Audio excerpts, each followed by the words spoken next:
Hello and welcome to another special All Villa No Filler. Me and Frankie are back to review Villa's comeback draw against Man United. We'll also look back on the Australia trip more generally, from which Stevie G's men return as Queensland Cup winners, a trophy to sit proudly next to the European Cup replica down at Villa Park. But before we get into all that, Frankie, how have you been?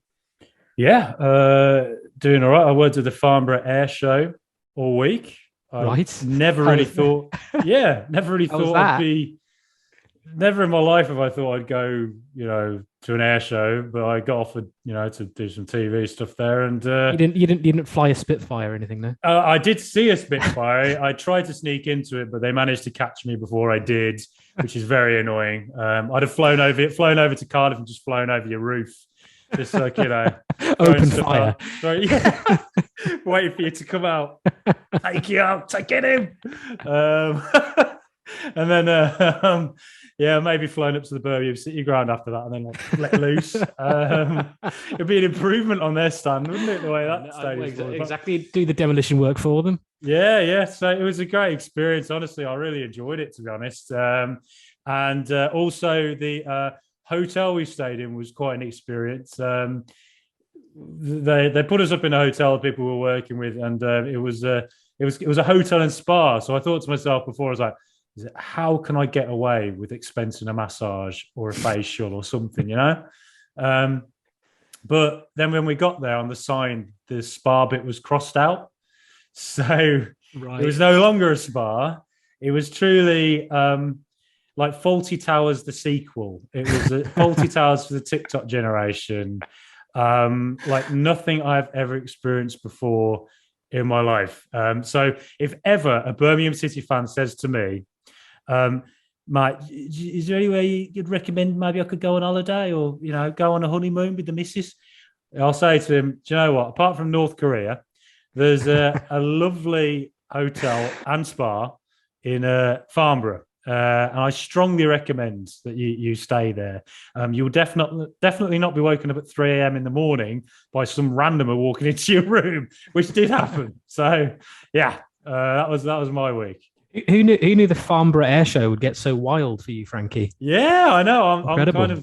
but yeah, great experience. Farnborough Air Show. I strongly recommend it. If you ever get a chance to go, it's get to see some cool stuff and meet some interesting people. Absolutely. Yeah. Well, speaking of things flying high, we ended our tour of Australia quite positively in the Yes. end after what was a sort of a very ropey first half against Man United. We'll talk about the tour, as I say, more generally. But if we focus first on the game against Man United today, it finished 2-2.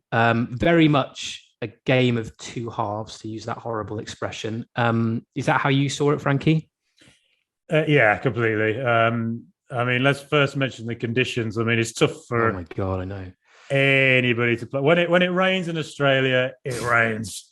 It really rains, as I experienced not too long ago. But yeah, I mean, the pitch reminded me of a battlefield from Game of Thrones, perhaps. Jon Snow looking out there at Sir Bruno of House Fernandez doing battle with Sir Diego of House Carlos. And Matty Fernandez, Cash was repeatedly wiping the hairspray out of his eyes, wasn't he? he was, yeah. He was struggling there a bit, wasn't Yeah, it was a tough old time for him. And, Fernandez going down after a brief touch on his shoulder by Diego Carlos. Honestly, there was one time in first half, Fernandez going down was silly. But, he? Yeah. I thought that first half was quite concerning, considering that Mm. was the general formation we were playing last season. It makes me think it might be what Gerrard is aiming to start the season with. And, you could perhaps argue that we weren't quite prepared for a Ten Hag Manchester United. They're a bit of an unknown quantity in some ways. They were able to cut off all of our passing lanes from defence going forward. So, we were constantly losing it when they were putting us under pressure. Sancho's had a really good pre-season. Looks like a player is perhaps going to come alive this season.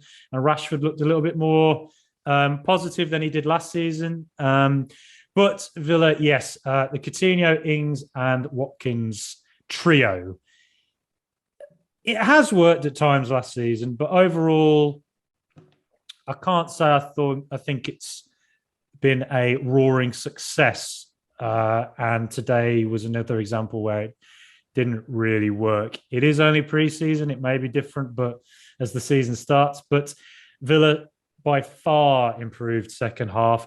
With let's face it, Leon Bailey was the catalyst for that. He was absolutely fantastic. If I've done a lot of Bundesliga highlights over the years, so I've watched him a lot of Bayer Leverkusen. I know he's a really talented player. Last season there were moments he showed that, but overall, with injuries and just form generally, wasn't a year that he'd want to remember. If he can maintain the hard work he showed, when he tracked back and tackled can't remember exactly who it was, but he basically worked really hard. He's shown really good form in pre-season and a fantastic goal he scored. He gave Man United's defence the runaround when he got in behind their fullbacks. If he can be that player for Villa this season, it is, for a cliche, a new signing. So, yes, he was really good. Buendia has to start every game. I keep saying it. He's exceptional. But, I'll say a bit more. But, George, I've ranted on enough here. What did you think of it? No, I was nodding away because I was agreeing with everything you were saying there. First half, we just didn't really lay a glove on United at all. No. That diamond formation that we started the game with, far too narrow, bogged down in midfield, literally, given the conditions.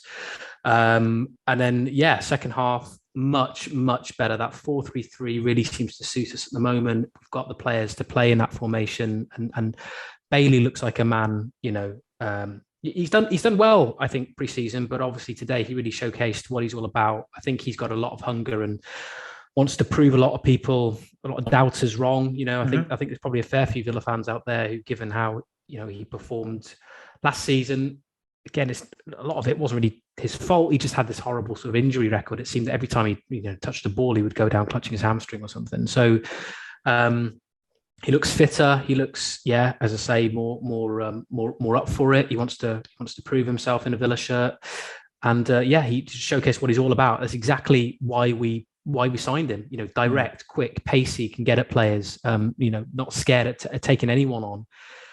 United obviously aren't the United of a few years ago, and obviously it's a pre-season game, but good opposition obviously for him to come up against. I think Luke Shaw was that side of the pitch. Was the England international, and so he was tested and came through that test really, really well. So Gerrard said post-match he's given him food for thought in terms of making that starting 11. And if he starts and the formation does have to change, because he is a winger, he's a wide player, so we have to change shape to accommodate him if he does start in against Bournemouth. And as you say, Buendia has to start. Every time I've seen him in pre-season, I think he's been a star pre-season for me personally. In the minutes he's played, he's hungry, he's passionate, he gets stuck in. There was an amazing moment where he sort of, I don't know if he lost the ball or the ball was played out just in front of him, but he sort of leapt into a tackle, won the ball, leapt into another tackle, won it, and was eventually thrown off the ball by Eric Bailly, I think it was. Yeah. And they sort of came together a bit. Yeah. He's just so kind of committed, isn't he? And he's like a street fighter. Yeah, totally. A really skillful street fighter of a player. Just a mercurial, battling. The way he can use his size to just fight off much bigger players. Yeah. Somebody you'd fight in Street Fighter, and would it be Buenos Aires or something like that? And that's Ryu. And he's beating up Ryu and then Bison, just getting them in a little headlock, like blocking them off like that. Yeah, but he's still, that's the thing. I mean, he's I think because of his size, it's that low center of gravity, isn't it? He kind of like, he's very good at shielding the ball and he is strong for someone who is quite small physically, I guess. He's like a little terrier, isn't he? So he's, for me, he's got to start. I mean, Coutinho hasn't really impressed me that much this season, but then there's that difficulty with, Gerrard signed him and, they played together and everything else. So he has his moments of genius. He does. Listen, game winners. So. Of course, again, I'm not trying to dismiss him at all, but he's a different type of player to Buendia. Yeah. And that can benefit us. I mean, don't forget, obviously this season we've got 5 subs to play with. and having squad depth and the ability to change things is going to be more important this season than it has been previously. Mm-hmm. And we've got that depth now to change formations, to go from a diamond to a 4-4-3 to something else if it's not working, change personnel and mix it up. So yeah, as I said, second half we were a much better team with Buendia and Bailey there. And then I'm trying to think of other players. McGinn was very physical and aggressive. That's one thing I've kind of noticed about McGinn all through pre-season. I don't know whether this is something that Gerrard has asked him to be, but he has been pretty physical. He's always had that in his locker. I think he's always enjoyed that part of the game. But I think that Leeds tackle was overblown. Totally. Yeah. I don't understand why it was such, like. It was, and then the Leeds player was fine. Wait, later. I mean, nothing wrong with that tackle. Yeah, against United, he did a few naughty challenges. He did, yeah. Yeah, but I wouldn't say he's an aggressive player. But what I mean is I feel like he's more physical.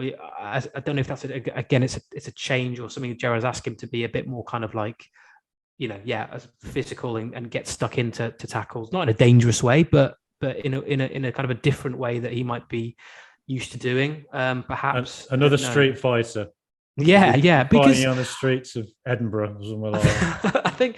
I think like one of the criticisms of Villa and perhaps under Dean Smith and maybe before him too is that we're just a bit too lightweight, a bit too kind of nice. Yes, yeah, we are too. But with McGinn there, Diego Carlos, who's an absolute unit. Yeah, he really is. Very now Kamara now. We seem to be a lot more physically imposing, which I think is an important part of any successful team. I think really you have to have that bite about you. Win games dirty if necessary. Yeah, that's part and parcel of competing at the highest level. So I think I've got nothing against McGinn being a bit more aggressive if that's what he's been asked to do, because I think it's an important part of the successful side. Yeah, I might forward to get to see more of his attacking play this season with Kamara in behind and perhaps protecting him more. But also, I think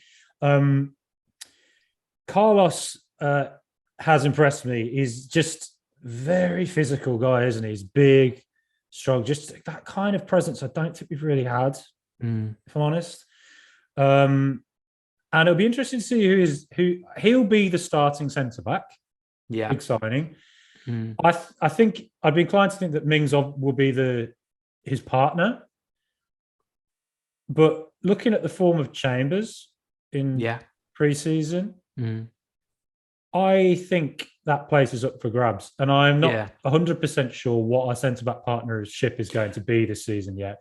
Constance to come back in, obviously, he played a bit today. He played today against United after that injury. But yeah, I think we've got some good options there now. There are three players that you could to go beside Carlos. They're the three high quality players, really. That's going to be an interesting. Corny Hawes, yeah. That's going to be an interesting position to watch this season, I think, and to work out what our centre-back partnership ends up being. Also, do you remember last season, George, when I asked you, spicy question, who's the youth player you're most excited about? And who did I say? I said my man, Kane Kessler-Hayden. Young player of the season, having spent half a season at Swindon, then starting from Milton Keynes Dons in League One, and they finished third in the table. I'm telling you, George, today against Manchester United, we saw further signs of why I think this guy is a very special little player. And, if he plays consistently in the way he did against Manchester United, including one through ball that was so exceptional, it was the best ball of the game, through to Leon Bailey, I think it was. A couple of runs where he really bamboozled United. I have a feeling he might stick around, at Villa, considering the 5 substitute thing. He's a different attack. Gerrard loves his attacking fullbacks. If it's not working with Cash attacking during the game, because Cash will be the starting right back, Kessler-Hayden's not a bad player to come on at all and offer a different attacking impetus. So I veer towards thinking Kane Kessler-Hayden may well stay at Villa this season. We shall see. But I think with the 5 substitute thing, he's got a better chance of playing more Premier League minutes than he would have with the 3 substitutes. Yeah. But we shall see. I was very impressed with the young man. I was equally impressed. I mean, he got the assist for Archer in the last game against Brisbane Roar. Yes. And I don't think, Gilbert's done enough in pre-season, I think, to impress Gerrard. I mean, he wasn't even in the squad today, I don't think. So if Gerrard decides to let Gilbert go, which I could absolutely see happening, then obviously that frees up that kind of, backup reserve spot at right back for Cash, and maybe Kessler Hayden will come in there and do that. But it's great to have these options. As I say, it's all part of having a really good squad. And he's one of our own. He's one of our own. Another one of our own. What? I know. Generation of talent. It's amazing, but it's all. I mean, as I said a few shows back, this ongoing issue with Carney's contract, and will he stay? Will he go? More likely now heading. But looks like he's heading out the door. Yeah. But the blow is very much softened by the fact that we've got some excellent players coming through now. Kessler Hayden's obviously one of them, but Tim Rodbenham came on, and I thought did well again against United. I thought he did excellently against Brisbane Roar when he came on as a substitute. Yeah. Does he stick around? Do we loan him out? Do we hang on to him? As I said, these are options for Gerrard to consider. I mean, what I like about we brought Neil Critchley in from Blackpool. He is a former. I'm pretty sure he's a former youth coach at Liverpool, someone who's very skilled at bringing through younger players. So having him around, as well as Gerrard, who also used to be a youth coach before he moved up to Rangers at was it Melwood, the Liverpool's training ground? So both of them, I think will want to see young players develop and do well and play for the club. So they're all in really good hands, I think. And if they can push for starting spots or just appearing in cup matches or coming on as subs in Premier League games, who knows? It's great. You want to see Archer and Rodbenham and all these players get involved this season, I think. Oh yeah, for sure. It's really exciting to see all these young players coming through. George, we won the Queensland Cup. Our rich history of pre-season trophies: the Queensland Cup, the Peace Cup, the Intertoto Cup, and lest we forget, the man walking out of the burst ball trophy. Yeah. That picture of John Terry and James Chester looking so happy. Yeah. I'm sure John Terry is thinking of ways to sell that as an NFT. Right now, he can make so much out of it. Yeah, I think nothing so. Because it's just worth nothing now, isn't it? I tell you what, they don't make cups like pre-season cups, do they? No. It's a shame that there's not kind of a distinctive, cup in a legitimate competition that looks like the man walking out the ball cup. That was that is really a work of art, I think. Work of art.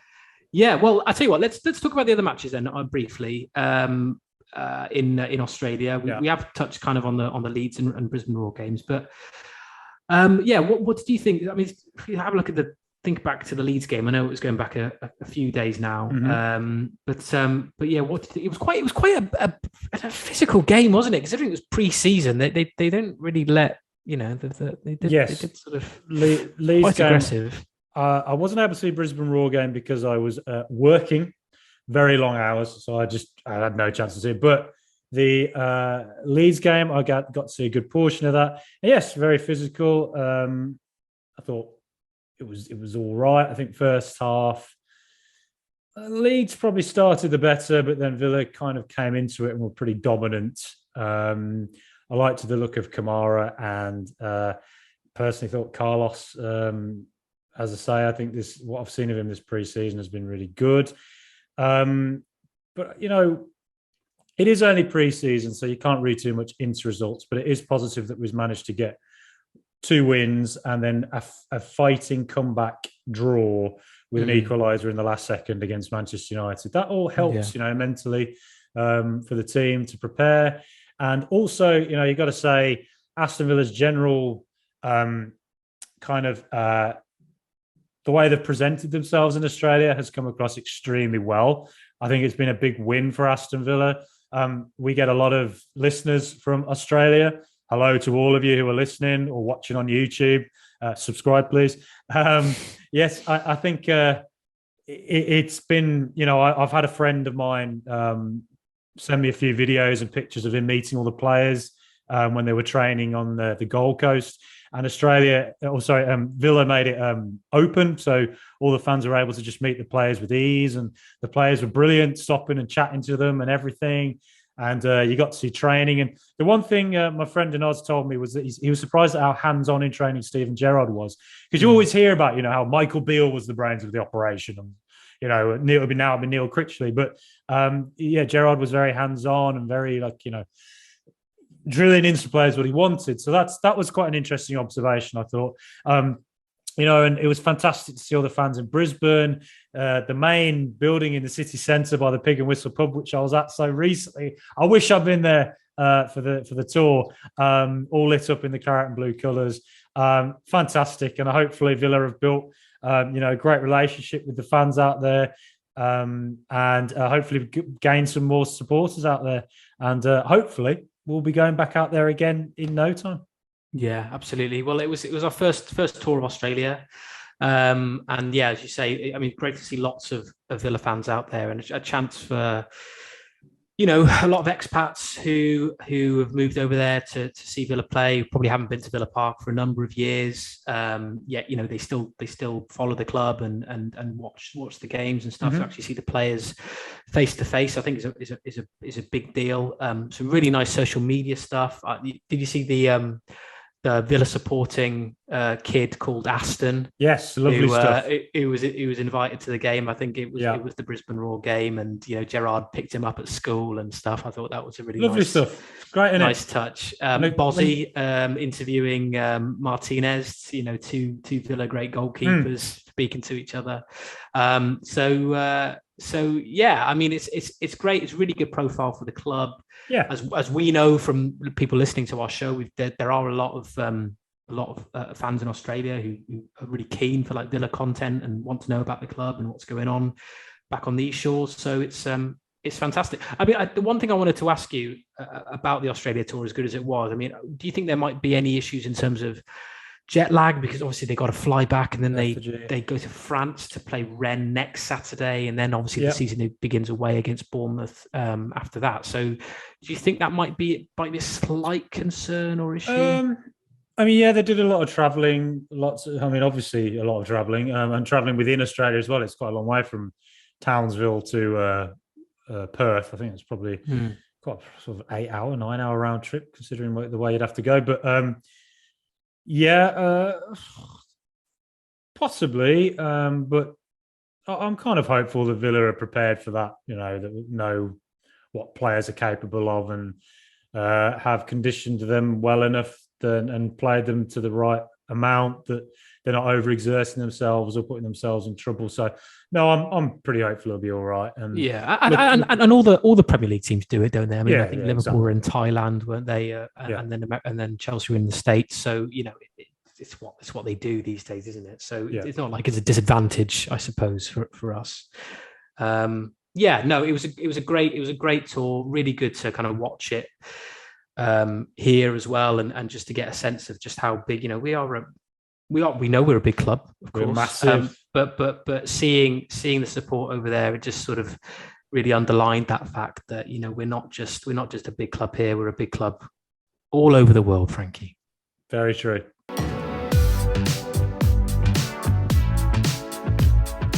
Things are about to get as hot as a British heat wave, which surprisingly is really, really hot. It's the spicy question. And George, I'm asking you, do Villa need to make any more signings in this transfer window? Well, I mean, how many have we made so far? We've signed Augustinsson, left back. We've signed Kamara. We've made Coutinho permanent. We brought Diego Carlos. Is that 4 we've made so far? And Robin Olsen permanently as well. And Robin Olsen permanently, that's true. So 5. And all in positions I think that we probably needed strengthening in, which is great. I mean, for me, the one, and I spoke to you about this after the United game, actually. I'm slightly worried about our sort of striking options for a couple of reasons, really. I mean, I know you can't really judge too much on preseason, as important as it is to kind of get a sense of what our best sort of formations and personnel are ahead of the start of the new campaign. They haven't performed particularly well. I mean, let's have a think. I think Ings has scored one Yeah, scored penalty against Leeds. Watkins has scored one against Walsall. Oh, okay, yeah. If we take that game before the Australia tour, and then in which case Archer has scored two against Walsall and Brisbane. Is that something to be worried about? I don't know. I do wish we've strengthened everywhere else on the field, midfield and defence.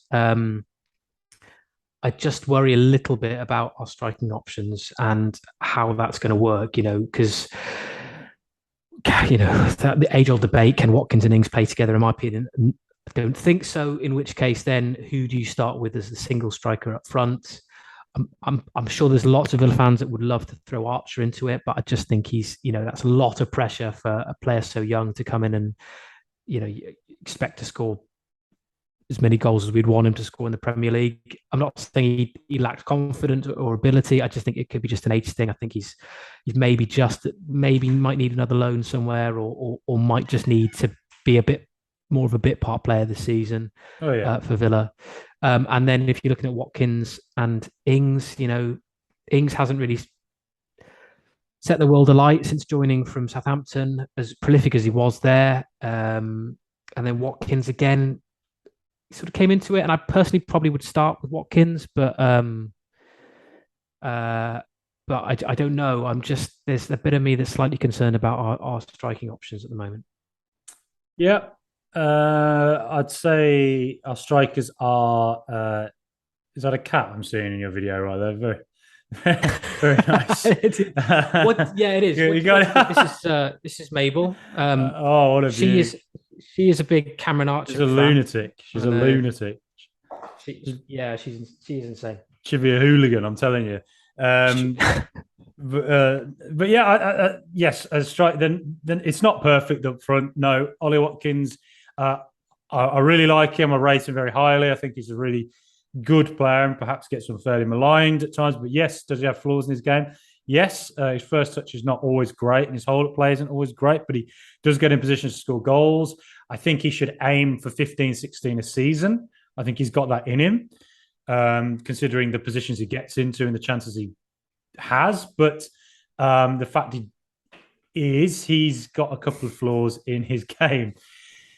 Ings, I've been on the fence about this for a long time with Ings. I don't fully understand what the signing was totally about.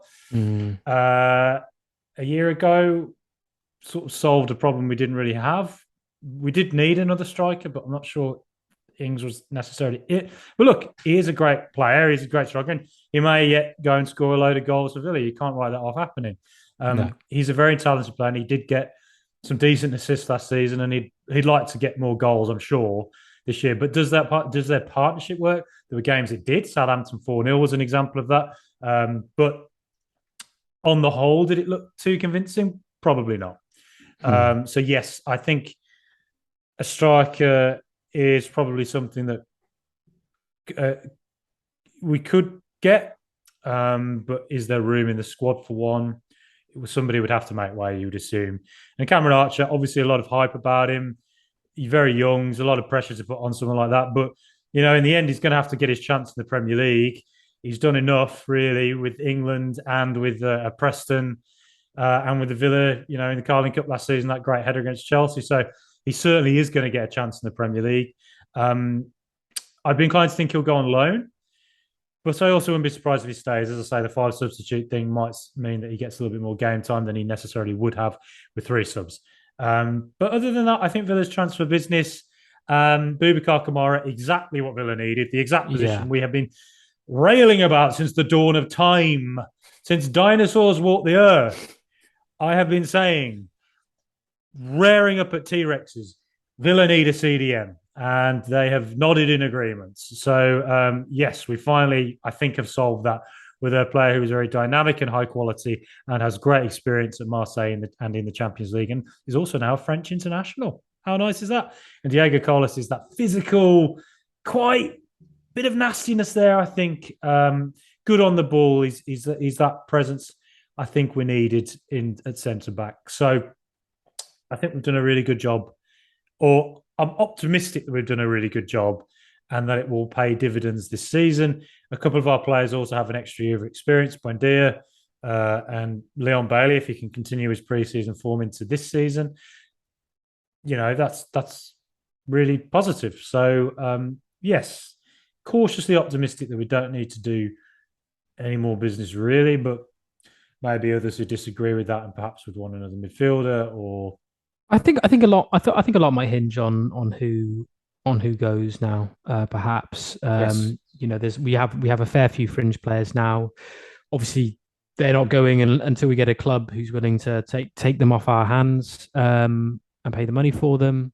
If Keenan Davis say moves to Forest or something, then maybe that would free up a spot for a striker, or Cameron Archer. The decision is made to send Cameron Archer back out on loan. Then then we really would be lacking. So I think you'd have to bring someone in there, wouldn't you? So yeah, we'll have to wait and see. I mean, I'm like you, Frankie. Really, I think in a dream world, we'd sign an amazing striker, and all my desires will have come true. But as things stand, I'm really happy with the business that we've done. I'm really happy that we did most of it at the very start of the transfer window, and managed to get kind of all the new players involved in pre-season, which is, I don't think you can underestimate just how important that is to get them knowing the formations, the other players, get them involved with all of that. So that's a huge thing, I think, for us. I think that will benefit us from the start of the season throughout. So happy with the way things are. I'd be happy with starting with this squad against Bournemouth, but hearing journalists like Ashley Preece and other journalists as well, it doesn't seem like business is done. So I wouldn't be surprised to see some more players come in. But yeah, very happy with how things are at the moment.